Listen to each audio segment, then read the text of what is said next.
everybody, my name is Francesca Capone and I'm Associate Professor of International Law at the Scuola Superiore Sant'Anna in Pisa. I am specialized in human rights law and in particular in the protection of vulnerable groups. In this lecture, I will discuss why climate change and its impacts require states and other actors to take urgent actions, and we will see what these actions are, or better should be. So, why is it important to counter climate change and how should we do it? Well, according to the United Nations, climate change is the defining issue of our time and the biggest challenge that we have to face. But what do we mean by climate and what is it climate change? So climate refers to the average weather in a place over the years, whereas climate change refers to shifts in those conditions. Average temperature has raised over the years since the beginning of the Industrial Revolution by 1.2 Celsius degree. Most of climate changes are caused by human activities, such as use of fossil fuels, clearing forests, raising livestock, and industrial production. To avoid disaster, we need to keep the rise in global temperature below 1.5 Celsius degree by 2100. Unfortunately, we are currently missing that goal. According to a report issued by Climate Change Tracker in 2021, currently we are heading towards a rise in the temperature of 2.4 by 2100. At this point, we only have two options. One is doing nothing, and this will result in an increase of the temperature up to 4 Celsius degree, with devastating impacts and heat waves and the loss of animals and plants. Or two, we take immediate action, but even if we are to cut all emissions today, we will still be dealing with some of the impacts of climate change. Only it will be more difficult and most costly to deal with those impacts in the future if we are inactive now. Though developed countries are the ones that produce most GHG emissions, developing countries are the ones most affected by climate change. So the impacts of climate change are going to be devastating on the population of these countries if we do not act. So cutting emissions is the only way that we have to tackle in an effective way climate change. But how do we make sure that by cutting the emissions, we do not hinder the productivity of states? First and foremost, greenhouse gases can be cut by producing power inside, by using renewable and climate-friendly resources. On the latest developments concerning climate-friendly resources and renewable energy, let's hear from my colleague Marco Fontana, Associate Professor of Mechanical Engineering here at the Sant'Anna School of Advanced Studies. It is important to develop new renewable energy technologies, as most of the energy that we are using comes from non-renewable energy resources. One first important aspect is to develop technology that are not stealing useful areas of our planets, in particularly on the lands. And that's why we are speaking of offshore renewable energy technology. So we are aiming at placing our renewable energy systems in offshore areas which are currently not used for other purposes. There have been many attempts of developing ocean wave energy converter that are devices intended for harvesting energy from waves. And here at Scuola Sant'Anna we are working on a novel technology which is based on the so-called dielectric elastomer generators, which are a basic technology which is able to convert the mechanical energy that is carried by ocean waves into electricity through a very direct and simple principle. They made use of elastomers, which are deformable structures, which are very promising for different reasons. First one is that their cost is very low, and associated with the with a slight high amount of energy that can be converted makes them a quite promising technology in this field. But there are also other type of novel technologies, such as airborne wind energy technologies, which is currently being developed by several universities and companies, which aims at harvesting energy from winds that blows at altitudes that are not reachable by conventional wind towers. And they do this with flying tethered foils that are able to harvest energy from winds that blows up to 1 kilometer from the ground. So differentiation and looking for remote location are among the objectives of the development of new energy, renewable energy technologies. Thank you, Marco. And now, in order to understand better which are the urgent actions that we need to take, we are going to refer to the Sustainable Development Goals, and in particular to Goal 13. The Sustainable Development Goals are a platform for action that was established in the aftermath of the Millennium Development Goals, and they cover the time from 2015 to 2030. The objective of the Sustainable Development Goal is to end poverty, to make sure that all countries and all people around the world are able to pursue sustainable development. And amongst the many challenges that the Sustainable Development Goals aim to achieve, there is also countering climate change. The Sustainable Development Goals are 17. With their 169 targets, they aim at not leaving anyone behind, in particular the most vulnerable segments of the population. The concept of sustainable development lies at the heart of the Agenda 2030 and of the Sustainable Development Goals.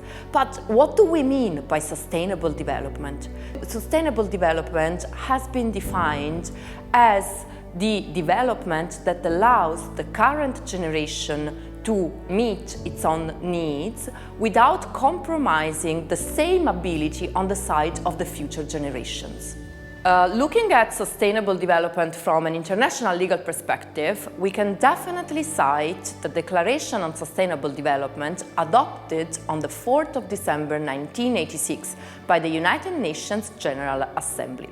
In this document, for the first time, the General Assembly has recognized the right to development as an inalienable human right. And in particular, the Declaration recognizes the equality of opportunity to development that belong both to nations and individuals. Currently, the Human Rights Council is negotiating a draft convention on the right to development in order to finally enshrine this important human right into a binding treaty. Goal 13 of the Sustainable Development Goals fits within this legal framework. And in particular, through these goals, the international community is calling on all the actors involved, states, multinational corporations, private actors, academic institutions, to take action to counter climate change. In order to take action, these actors are expected to meet certain targets. The first target is Target 13.1, strengthening resilience and also enhancing adapting capacity to counter the consequences of climate change and, in particular, natural disasters. In order to achieve this target, the Agenda 2030 goes hand in hand with the Sendai framework on disaster risk reduction. The second target is Target 13.2, integrating climate change measures into national strategies, policies and plans. Policy integration is a very interesting topic that has been the subject of studies and researchers for many years.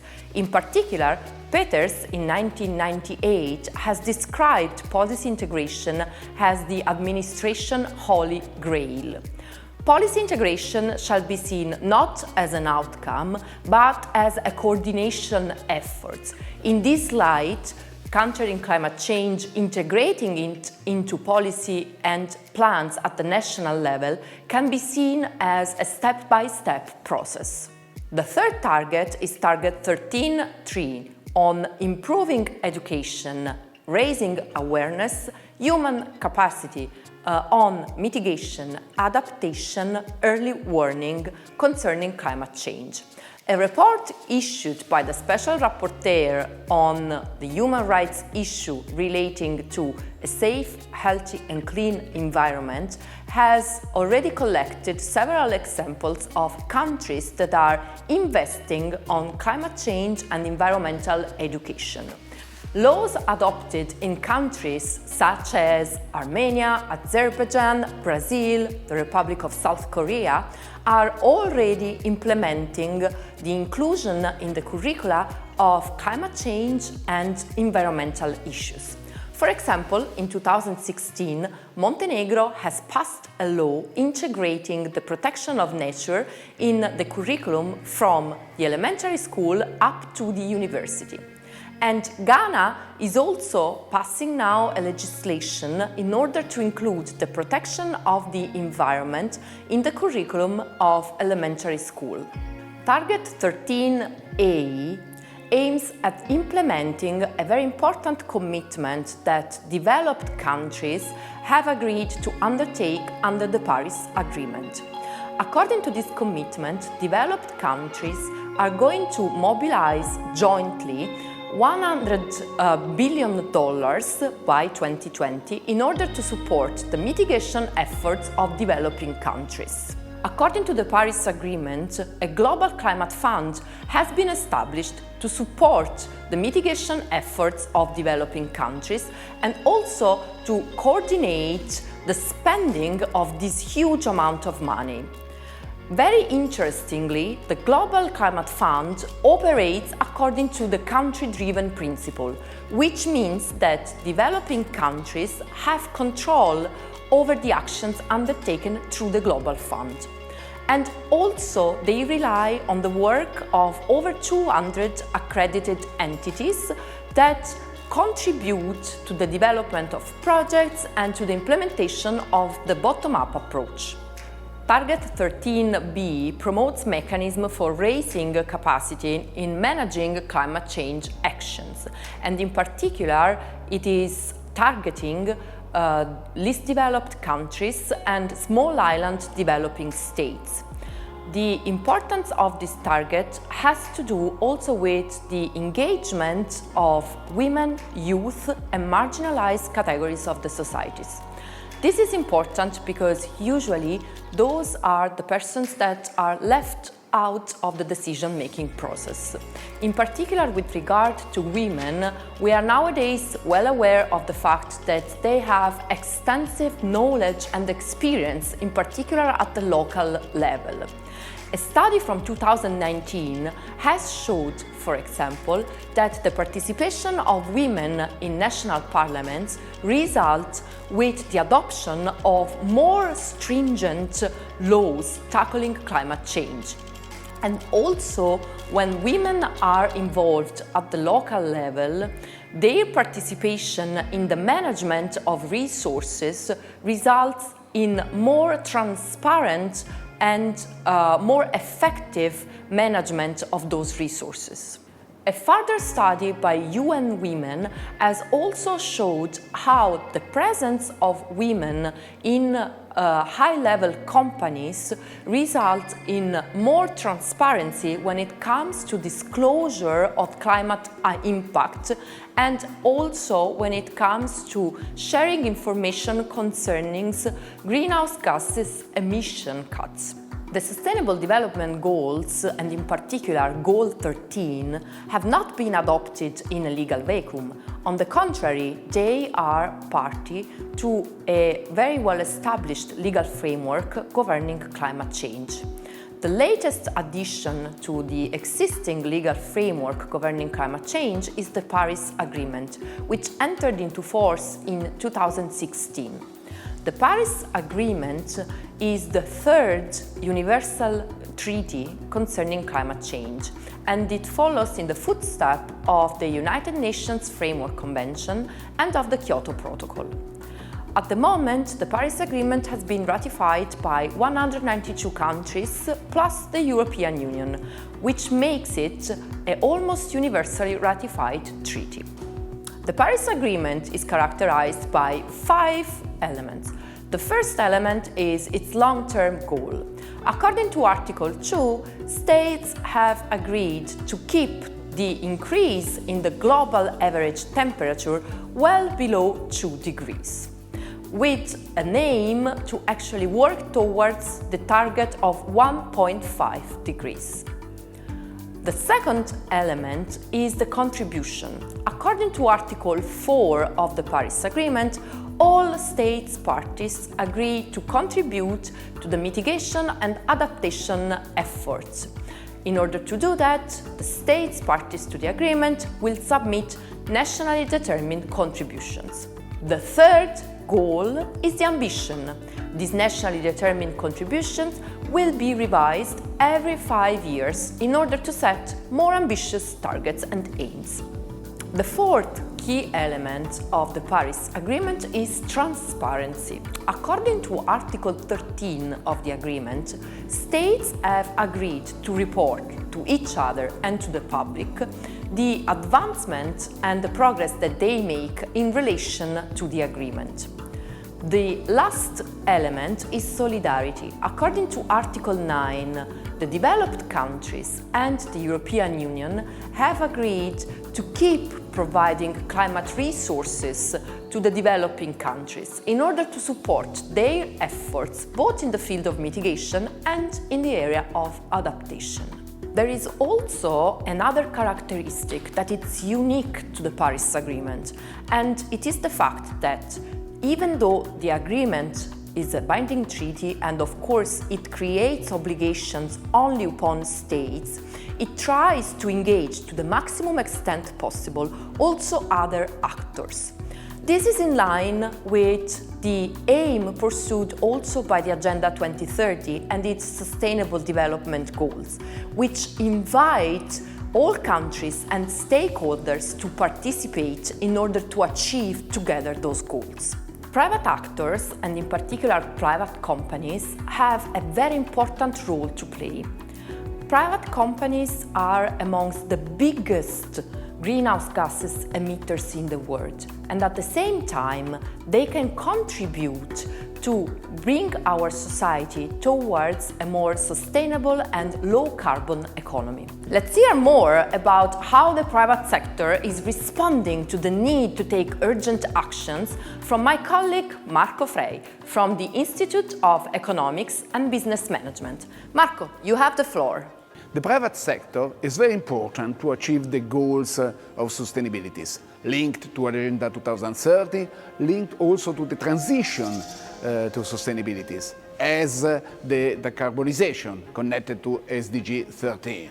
The climate change is a big risk for the private sector, and so a lot of companies decided to are very involved considering adaptation strategies and also mitigation strategies. For the achievement of the international goals as the 1.5 strategy connected to net zero strategy to 2050, we can say more than 2,000 companies in the world, mainly Europeans, that decided to put roadmaps to achieve this kind of goals. But it's very important also the engagement of the entire economic system.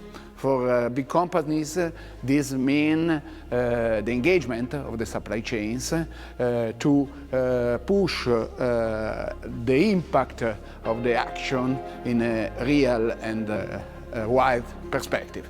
So we can say companies like, for example, Illy, that operate in the supply chain abroad to engage farmers to reduce with nature-based solutions the footprint, the carbon footprint, or big energy companies that push the transition to renewables.